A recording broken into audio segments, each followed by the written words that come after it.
You Radhe Radhe. How are you? I hope कि आप लोग अच्छे होंगे।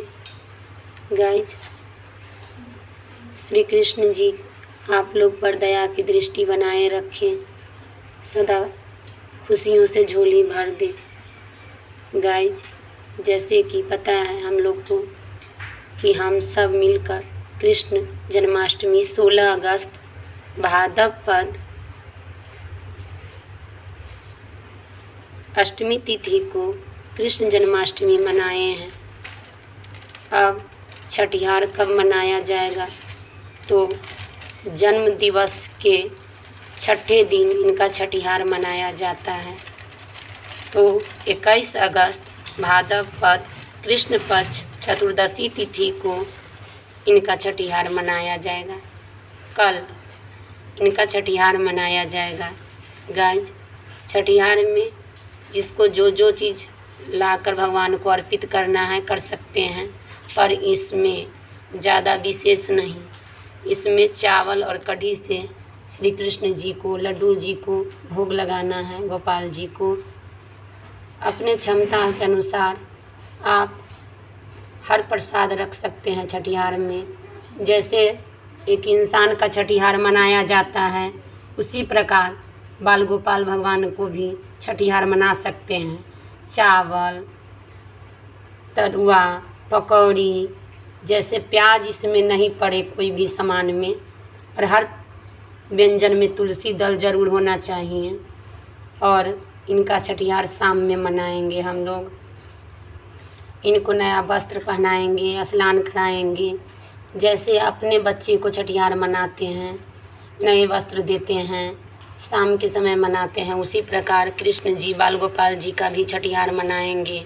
और इनसे प्रार्थना करेंगे जी, हे श्री कृष्ण, हे लड्डू गोपाल, हे बाल गोपाल भगवान, हे गोविंद, हे करुणा निधान, हे श्री कृष्ण, हे दामोदर, हे हसीकेश, मुझसे जो हुआ वो आपको मैं अर्पित की। मुझे जितना शक्ति था उतना आपको अर्पित की हूँ। आप उसे स्वीकार कीजिए और मेरे जीवन में सदा खुशियाँ लाएं। मेरे बच्चे को, मेरे घर परिवार को सदा खुशहाली से भरा रखें। कभी किसी को मैं तकलीफ़ ना दूं। और एक वचन यह भी लें कि कभी भी किसी से द्रोह ना करें। इस कलयुग में वैसे भी भक्ति कहीं कहीं दिख रहा है, इसलिए उनसे इतना प्रार्थना ज़रूर करना है कि हे गोविंद, मुझे जन्म जन्म की आप अपनी भक्ति दें। मैं सदा आपकी ही भक्त रहूं अगले जन्म तक। चाहे आप मुझे किसी भी हालत में क्यों न रखें, मैं आपको कभी ना भूलूं। बस इतना कृपा करना, करुणा निधान।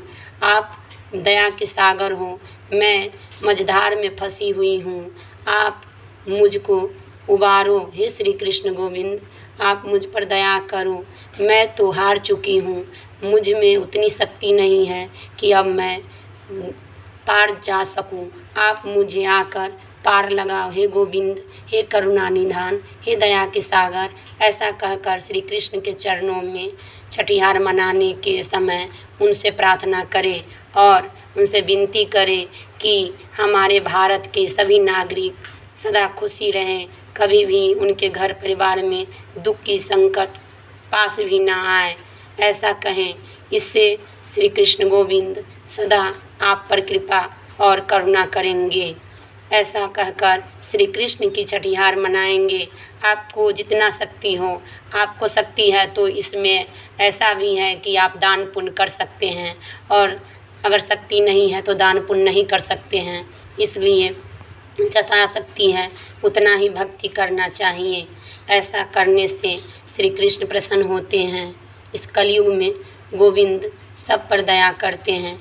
एक श्री कृष्ण ही ऐसे हैं जो कभी भी इनको आप अवज्ञा कर भी दें तो ये सदा माफ़ कर देते हैं।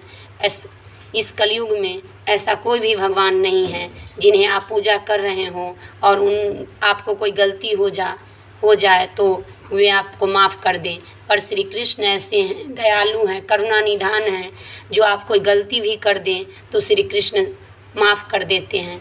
मैं अपने दिल से ये बात कह रही हूँ, इसलिए कि मैं श्री कृष्ण के प्रति बहुत ही प्रेम भी करती हूँ। कभी कभी श्री कृष्ण के प्रति अगर मैं रुष्ट हो जाती हूँ तो कभी मुझे कृष्ण कभी भी मुझे तकलीफ़ नहीं देते हैं और वह चुपचाप सह लेते हैं सारा।